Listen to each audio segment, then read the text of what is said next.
ये बेपनाह जिंदगी और ये धनु राशि वालों का तिलस्मी सफर, 3 ग्रहों की पावर और दुनिया बनेगी हम सफर।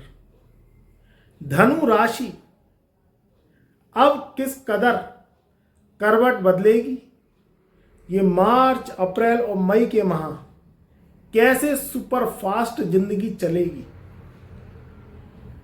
जिंदगी का नाम चलती का नाम है। जब जिंदगी चलती है तो सुहानी लगती है, अफसानी लगती है, और जब जिंदगी ठहर जाती है तो वह जिंदगी काटने को दौड़ती है।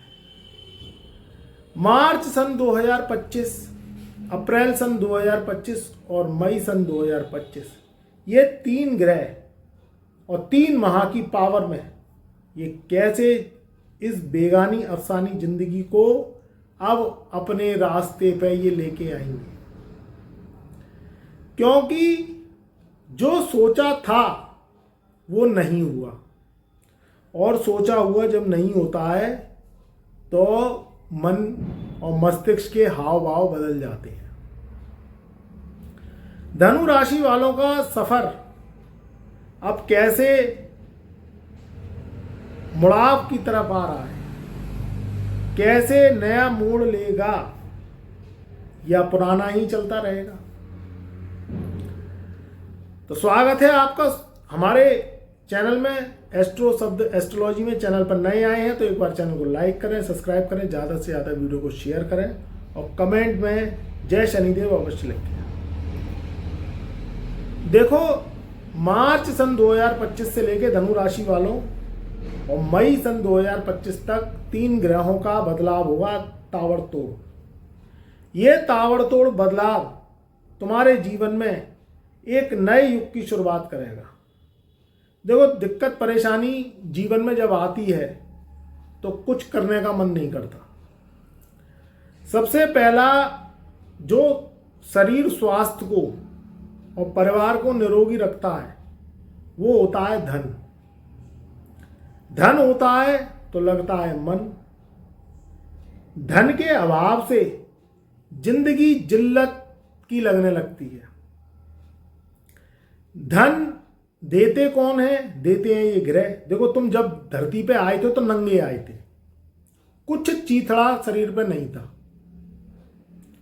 मगर वो कैसे तुमने कपड़े पहने। भाई, जब व्यक्ति का जन्म होता है तो कुटुंब का समागम होता है, जिसमें मामा, फूफी, फूफा, मौसा, मौसी, माता, पिता, भाई, बहन, ये सारे बंधु होते हैं जो रिश्तों के रूप में जुड़े होते हैं।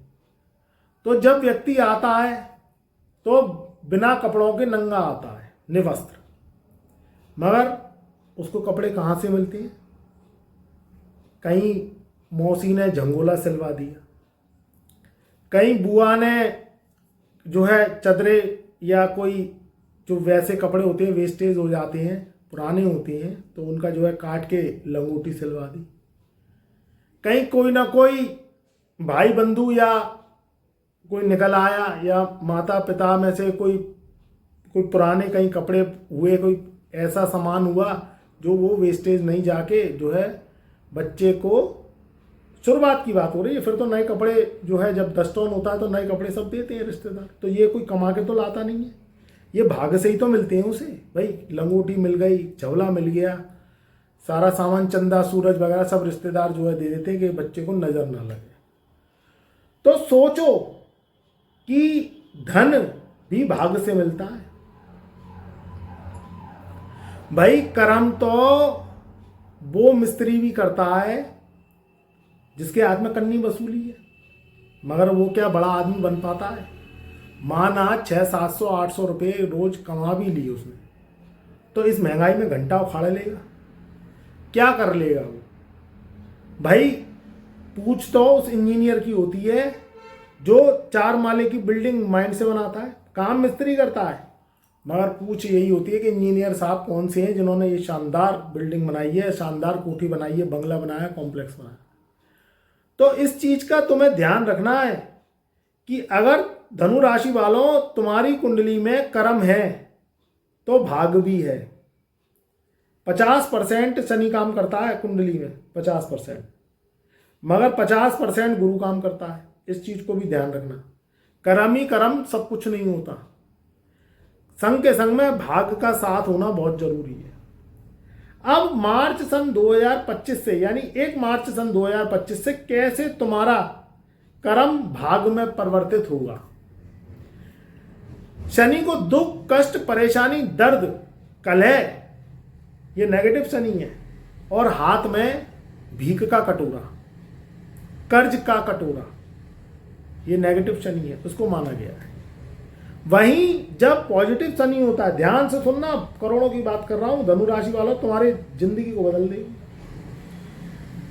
बड़ी संपत्ति, बड़ा घर, बड़ा मकान, बड़ी प्लॉट, जमीन जागीर का मालिक, क्योंकि शनि भूमि का कारक है, बड़ी गाड़ी, उच्च का रहन सहन, बड़े पद, राज्य नेता अधिकारी पद, मिनिस्ट्री के पद, उद्योगपति, बहुत बड़ा high profile motivational astrologer, social media में बिल्कुल पावरफुल व्यक्ति, एक बड़ा पद लिए हुए, ये अच्छे शनि की पहचान है। मगर शनि के दाव को समझना पड़ेगा, जर जोरू जमी के सिद्धांत को समझना पड़ेगा जब ये मिलती हैं। और तुम्हारी पिछले जन्म की जो कर्म की कुंडली है उसके अनुसार ये फल देता है। तुम कर्म कर करके रह जाओ, अगर शनि की कृपा नहीं हो तो वो कर्म सिवाय तुम्हारे खाली जाते हैं। तो शनि अभी तक धनु राशि वालों के तीसरे घर में बैठा है।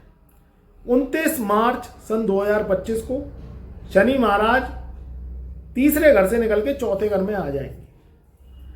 3 ग्रहों की चर्चा कर रहे हैं हम। मार्च से लेके मई सन 2025 तक का समय 3 ग्रहों का बहुत पावरफुल रहेगा। दूसरा ग्रह कौन सा है? दूसरा ग्रह है तुम्हारा लग्नेश, देवगुरु बृहस्पति। जब से धनु राशि वालों के देवगुरु बृहस्पति छठे भाव में बैठा है, जब से उनकी लंका लगा दी है। खाट खड़ी और बिस्तर गोल, कोई कुछ भी कहे मगर सत्य तो सत्य होता है। प्रैक्टिकली जिंदगी से जिंदगी चलती है। लगन का स्वामी छठे भाव में जाना कुंडली को नेस्त नाबूद कर देता है। भाई त्रिक स्थान 3 है, त्रिक स्थान 3 है, यानी त्रिक स्थान दर्द के स्थान है, कष्ट के स्थान है, वो है 6, 8 और 12। ये कुंडली की भुगतन है। इसमें व्यक्ति अपने को न्यौछावर करता है, अपनी शक्तियों का व्यय करता है जब उसे प्राप्तियां होती हैं। हम तो ये कहते हैं कि ये घर खाली पड़े रहे जन्म कुंडली के तो अच्छा है। अगर ये भले हुए तो फिर तुम्हें उसकी काट करने के लिए बहुत दिमाग का जो है जोर लगाना पड़ेगा, नहीं तो सारा समय शक्तियों को छीण करने में ही लग जाएगा कि जैसे खाया और फालतू में दौड़ा भागी आप कर रहे हैं और उसका कोई नतीजा नहीं निकल रहा है। तो ये व्यर्थ आपने शरीर को खपा दिया। फिर बुढ़ापे में हड्डियां चट चट करेंगी और कमर हो जाएगी टेढ़ी और हाथ में लाठी और पूछने वाला घंटा कोई नहीं। तो शरीर की शक्तियों का व्यय करें तो उसका सदुपयोग करें। अनायास मेहनत करना आपकी जिंदगी को खत्म करता है।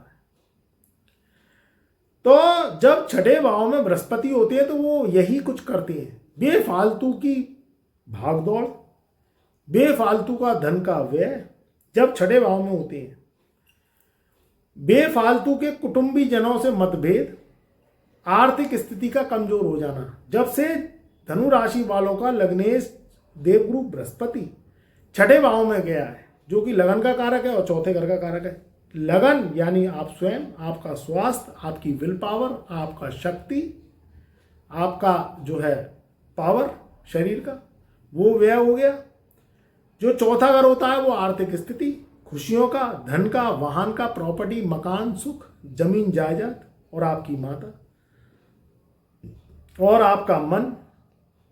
ये जब जो है छठे भाव में, इसके सुख छठे भाव में चले जाते हैं तो वो व्यक्ति की जिंदगी को कमजोर कर देते हैं। मगर टेंशन लेने की जरूरत नहीं है।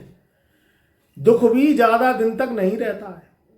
तो छठे भाव से निकल के 14 मई सन 2025 को देवगुरु बृहस्पति तुम्हारे 7वें घर में आ जाएंगे।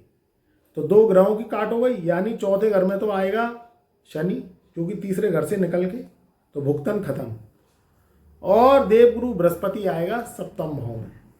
ये एक बहुत बड़ी आपके जीवन में ऊंचाई का समय होगा।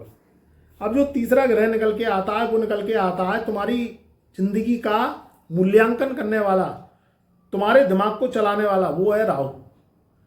राहु का खेल बहुत ज़्यादा अद्भुत है।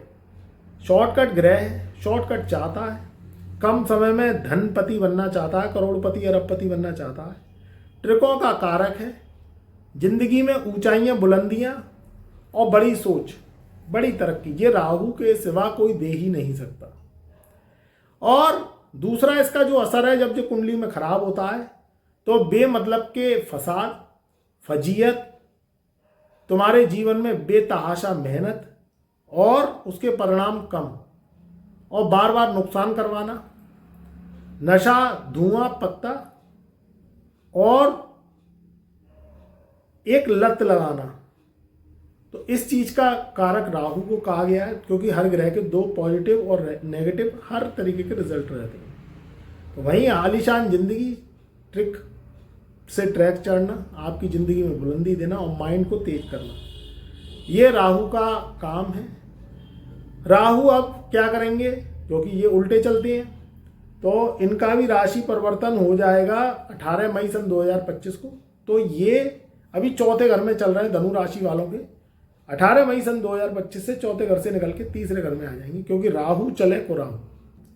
तो वहीं राहु देव का खेल भी निराला होगा। तो ये 3 ग्रहों का राशि परिवर्तन अद्भुत संयोग लेके आएगा। चौथे घर से निकल के राहु ने आपको दिया, क्या दिया? एक अच्छा दिमाग, सोचने की क्षमता, निर्णय लेने की क्षमता, और आपके जीवन में आपको मजबूती दी, क्योंकि केंद्रों में राहु का बल है।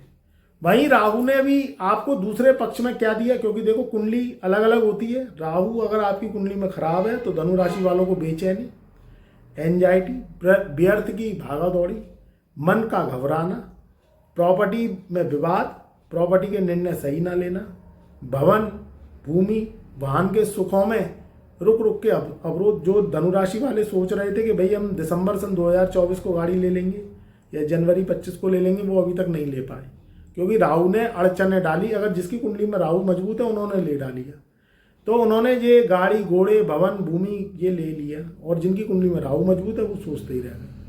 मगर अब राहु का खेल भी बदलेगा, और राहु 18 मई सन 2025 से, क्योंकि असुर ग्रहों को त्रिक स्थान में बलवान माना गया है, तो तीसरा घर भी त्रिक स्थान माना जाता है, यहाँ राहु बली हो जाता है, और इधर राहु असुर के घर में बैठेगा, यानी शनि के घर में बैठेगा, तो मजबूती मिलेगी। आगे के काम आपके प्रोग्रेस में बनेंगे। काम करिए, मेहनत करिए, प्रयास करिए, माइंड को समझिए, सोचिए, उस हिसाब से वर्कों को करिए। और अगर कुंडली में ज़्यादा दोष भरे पड़े हैं, कुंडली में बिल्कुल ही बीमारी भरी पड़ी है, तो भैया फिर इलाज करा लो। कुंडली के दोष शांत करने के लिए रेमेडीज़ करिए, आप कुंडली विश्लेषण करवाइए, वो रेमेडीज़ करिए जो हम आपको दें, आपकी कुंडली से निकले हुए उपाय। हस्तलिखित कुंडली विश्लेषण करती हैं आप। अगर कुंडली विश्लेषण करवाना चाहते हैं तो अपॉइंटमेंट ले सकते हैं। हस्तलिखित कुंडली विश्लेषण फाइल आपको आज फीस पे करते हैं तो 15 दिन के अंदर भेजी जाती है। तब आपकी ज़िंदगी में जो 100% परेशानियां हैं वो 50% रह जाती हैं, और आपका जीवन आगे बढ़ता चला जाता है। तो दिशा से दशा सुधरती है, दशा से मंजिलें मिलती है, मंजिलों से कारवां बढ़ता है, कारवां से आपकी ज़िंदगी बढ़ती है, और आपकी ज़िंदगी में बूस्ट और तरक्की आती है। चैनल पर नए आए हैं तो चैनल को लाइक करें, सब्सक्राइब करें, ज़्यादा से ज़्यादा वीडियो को शेयर करें, और कमेंट में जय शनिदेव अवश्य लिखें।